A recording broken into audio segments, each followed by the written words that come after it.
Hi, welcome back in this ongoing series of craft of problem solving, जिसमें अभी का topic चल रहा है कॉम्प्लेक्स नंबर्स और कुछ प्रॉब्लम्स के थ्रू कॉम्प्लेक्स नंबर के कॉन्सेप्ट को समझने का प्रयास कर रहे हैं।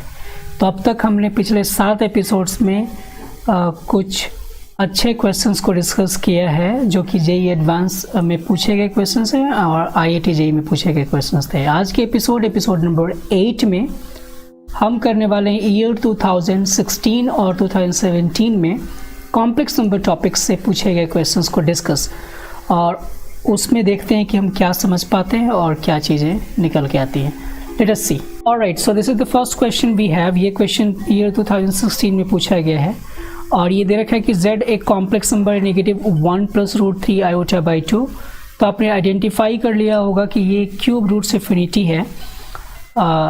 ओमेगा इसको माना जा सकता है जहाँ पे r और s की वैल्यू 1 2 3 में से कोई एक हो सकती है और p कोई मैट्रिक्स गिवन है -z to the power r, z to the power 2s, z to the power 2s, z to the power r और i एक आइडेंटिटी मैट्रिक्स है जिससे कि p² = -i अगर होना हो तो उस केस में r और s की कितने ऑर्डर पेयर्स बन पाएंगे हमें ये बताना है। तो इसके लिए सबसे पहले आपको क्या करना पड़ेगा, p² करना होगा, मतलब इस मैट्रिक्स को खुद से ही मल्टीप्लाई करना होगा। तो p को मैं पहले लिखूंगा क्या, ऐसा मैट्रिक्स जहाँ पे z की वैल्यू तो हमें पता चल गई कि ओमेगा है, so we can write -omega to the power r और यहाँ हो जाएगा omega to the power 2s, then omega to the power 2s and omega to the power r। और चूंकि हमें इसको स्क्वायर करना है तो मैं इसको p² करके इसको फिर से यहाँ लिख दूंगा -omega to the power r, omega to the power 2s, then omega to the power 2s and then omega to the power r। हमें मैट्रिक्स के मल्टीप्लाई करने का रूल पता होना चाहिए। तो इसको अगर प्रोडक्ट किया जाएगा तो हमें मिलेगा इसके साथ इसका प्रोडक्ट। तो यहाँ पर ऑब्जर्व कीजिए कि omega to the power r और ओमेगा टू द पावर, क्योंकि बेस सेम है और पावर्स भी सेम है तो नेगेटिव और नेगेटिव साइन कैंसिल हो जाएगा। यहाँ बचेगा क्या, omega to the power 2r and plus होगा इसके साथ इसका प्रोडक्ट। तो यहाँ हो जाएगा omega to the power 4s। Then अगर इसको इसके साथ मल्टीप्लाई करेंगे तो यहाँ हो जाएगा -1 to the power r, omega to the power r plus 2s and plus omega to the power 2s plus r। Similarly बाकियों को मल्टीप्लाई किया जा सकता है। यहाँ पे हो जाएगा, मैं लिख देता हूँ क्या क्या आएगा। तो ये हमारा p² का प्रोडक्ट आ चुका है, p² आ चुका है और इसको -i से इक्वेट करना है। दैट मीन्स आपको पता है कि -i जो होगा वो होगा क्या, ये होना चाहिए -1 0 0 एंड -1। इसका सीधा सा मतलब है कि इसका फर्स्ट कंपोनेंट, इसका फर्स्ट एलिमेंट -1 से कंपेयर होगा और इसका जो सेकंड एलिमेंट होगा वो 0 से कंपेयर होगा।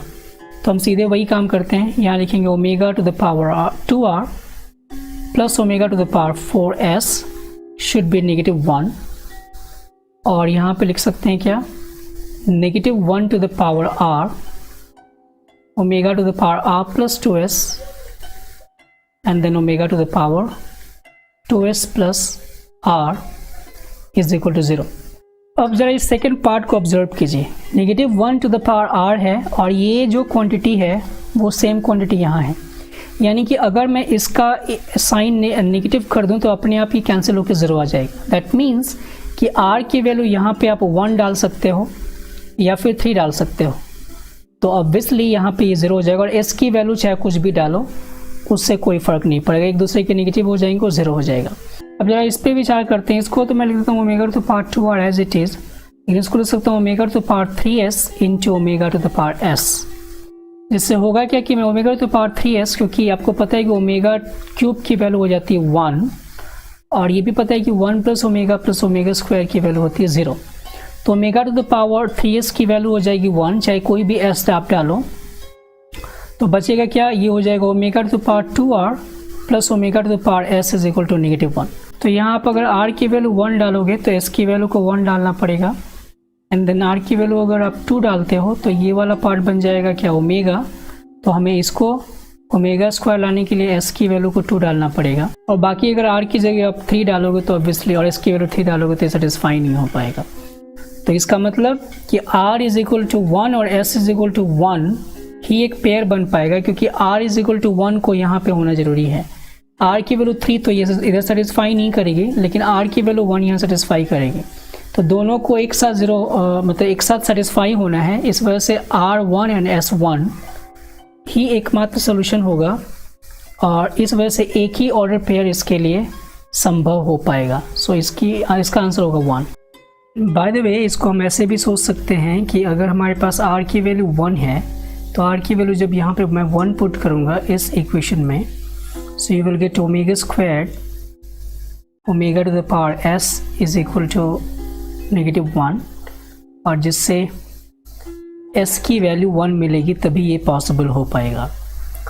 और अगर मैं r की वैल्यू 3 डालता हूँ, तो अगर मैं r की वैल्यू 3 डालूँगा तो s की वैल्यू आप अगर फाइंड आउट करोगे तो क्या आएगा, that is going to be 6, और यहाँ omega to the power s is equal to -1 होगा, और यहाँ से omega to the power s, omega to the power 6 की वैल्यू हो जाती है 1, so omega to the power s की वैल्यू हो जाएगी -2, जो कि पॉसिबल नहीं है, और इस वजह से s की वैल्यू 3 पे पॉसिबल नहीं होगी। इस वजह से एक ही ऑर्डर पेयर इसका मिल पाएगा, और इससे भी आपको पता चल रहा है कि आंसर 1 होगा इसका।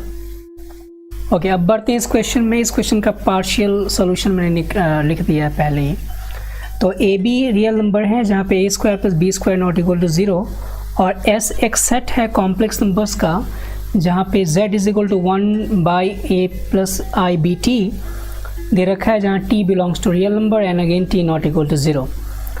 z x plus i y हमारे पास एक कॉम्प्लेक्स नंबर है जहाँ पे वो z इसी सेट का कॉम्प्लेक्स नंबर है, इस सेट का एलिमेंट है, और हमें बताने कि एक्स वाई लाइज ऑन, ये मोर देन 1 करेक्ट हो सकता है इसका। तो आपको यहाँ पे ये समझना है कि x comma y lies on का मतलब क्या है कि एक्स कॉमा वाई पॉइंट का लोकस बताता है हमें। तो उसके लिए सिंपल है, आपको पहले z को लिखना होगा उसके रियल पार्ट और इमेजिनरी पार्ट को पहचान पाने वाले फॉर्म में, दैट मीन्स उसके स्टैंडर्ड फॉर्म में। तो z हमारे पास है 1 by a plus i b t, इसको हम इसके कॉन्जुगेट से मल्टीप्लाई डिवाइड करेंगे तो हमें मिल जाएगा real part a by a square plus b square t square, और इमेजिनरी पार्ट मिलेगा negative b t over a square plus b square t square. तो हमने यहाँ पे इसको लिख दिया x is equal to a by a square plus b square t square and y is equal to negative b t by a square plus b square t square. अब यहाँ पे आप ऑप्शंस देखोगे तो ऑप्शन में इसने जैसे कहा है तो ए बी को छोड़ के पहले सी और डी पे भी विचार कर सकते हो। कहा गया है कि अगर a नॉट इक्वल टू 0 है एंड b 0 है, यानी कि अगर b 0 होगा तो आपको ये जो सेकंड पार्ट दिख रहा है इस सेकंड पार्ट से b 0 के लिए मिल जाएगा y is equal to 0, and y is equal to 0 simple बताता है कि वो किस एक्सेस को रिप्रेजेंट करेगा, x एक्सेस को ऑब्वियसली। तो वो x एक्सेस को रिप्रेजेंट करेगा जब b 0 होगा। एंड सिमिलर वे अगर आप इसको दूसरे तरीके से समझोगे कि the y axis for a is equal to 0, b not equal to 0, तो अगर b 0 नहीं हो तो यहाँ पे y की कुछ ना कुछ वैल्यूज आएंगी और x 0 होगा उस केस में, बिकॉज a उस समय 0 है, और इस केस में x इक्वल टू 0 जो कि रिप्रेजेंट करेगा y एक्सेस को। तो c और d तो पहले पता चल गया। अब हम बाकी दोनों पे विचार करते हैं।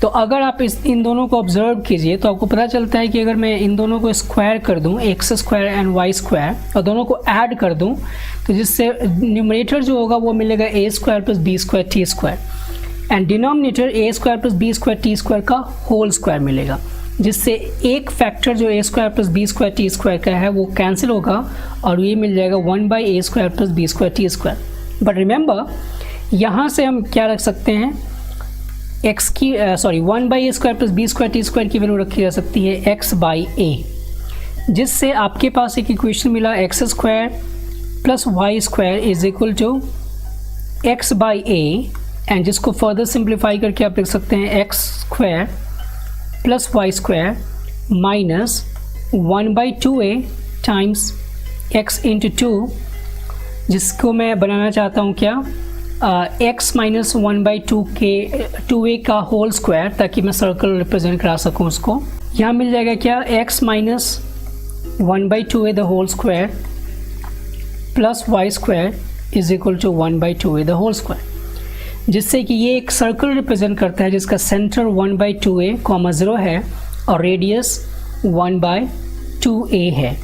तो अब आप यहाँ से फाइंड आउट कर सकते हो कि कौन सा ऑप्शन गिवन है। बट सर्कल रेडियस इसका 1/2a और सेंटर 1/2a, 0, तो a होगा। और ऑब्वियसली उस केस में a की वैल्यू ग्रेटर देन 0 है एंड b एक नॉन ज़ीरो रियल नंबर है। और अगर a लेस देन 0 होगा उस केस में ये सर्कल पॉसिबल नहीं होगा, आप इसको चेक कर सकते हो। इसलिए इसके आंसर जो होंगे वो a, c और d ही केवल होंगे।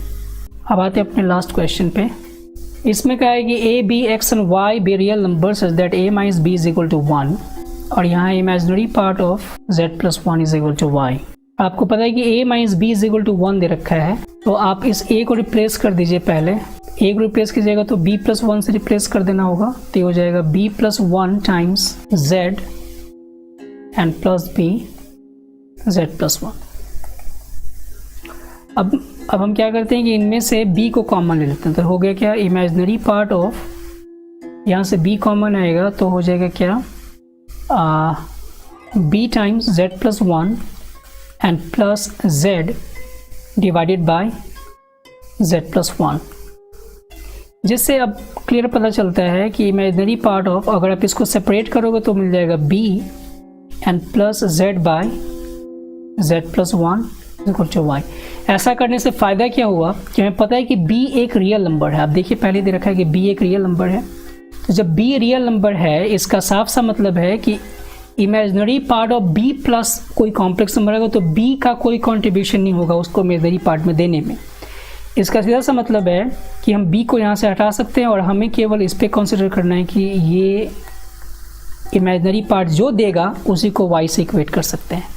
सो अब हमें इसको फर्दर सिंप्लीफाई करना है, z को x प्लस आई वाई रख के, और नीचे हो जाएगा क्या, x plus 1 and plus i Y.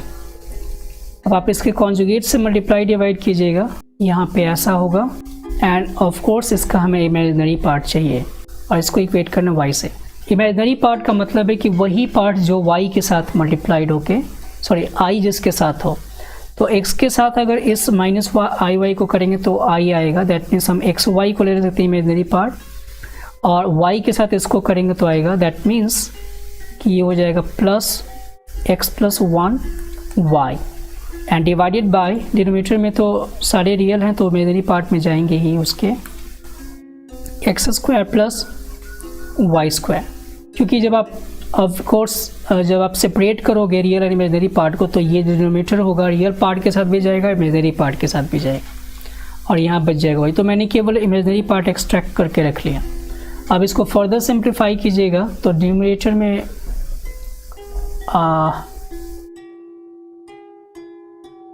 यहाँ पे शायद मैंने गलती की, नेगेटिव एक्स वाई होगा। ओके, तो डिनोमिनेटर में हो जाएगा negative x y and plus x y plus y and divided by x plus 1 the whole square plus y square is equal to, इसमें एक्स वाई और नेगेटिव एक्स वाई कैंसिल होगा और further y और y भी cancel हो जाएगा, जिससे ये सिंप्लीफाई होकर मिल जाएगा x plus 1 the whole square plus y square is equal to 1। हमें निकालना है x की वैल्यू, तो आप लिख सकते हो x plus 1 the whole square is equal to 1 minus y square, and जब आप दोनों तरफ स्क्वायर रूट लोगे तो आपको प्लस और माइनस का साइन लेना होगा यहाँ पे, तो हो जाएगा ये प्लस और माइनस 1 माइनस वाई स्क्वायर, जिससे x की दो वैल्यूज मिलेंगी, negative 1 plus y 1 minus negative 1 plus square root of 1 minus y square and negative 1 minus square root of 1 minus y square. तो इस तरीके से इसके दो सॉल्यूशंस होंगे, एक होगा a वाला और एक होगा b वाला। बाय द वे इसको करने का एक और तरीका है, वो भी मैं समझा देता हूँ। आपको पता है कि कभी किसी भी कॉम्प्लेक्स नंबर का अगर इमेजिनरी पार्ट आपको निकालना हो तो लिख सकते हैं क्या, z minus Z bar by 2i। तो यहाँ पे दे रखा था imaginary part of a z plus b and divided by z। I hope I am correct, और z plus 1, sorry, so this is z plus 1। तो अब आप इसकी वैल्यू दे रखिए y, तो हम इसको अगर इस प्रॉपर्टी से ओपन करें या फिर इस प्रॉपर्टी से लिखें तो क्या लिखना होगा, az plus b divided by z plus 1 and minus az plus b divided by z plus 1 का whole bar and divided by 2i। तो यहाँ मैं इसको 2i को इधर मल्टीप्लाई कर दूंगा, 2iy हो जाएगा।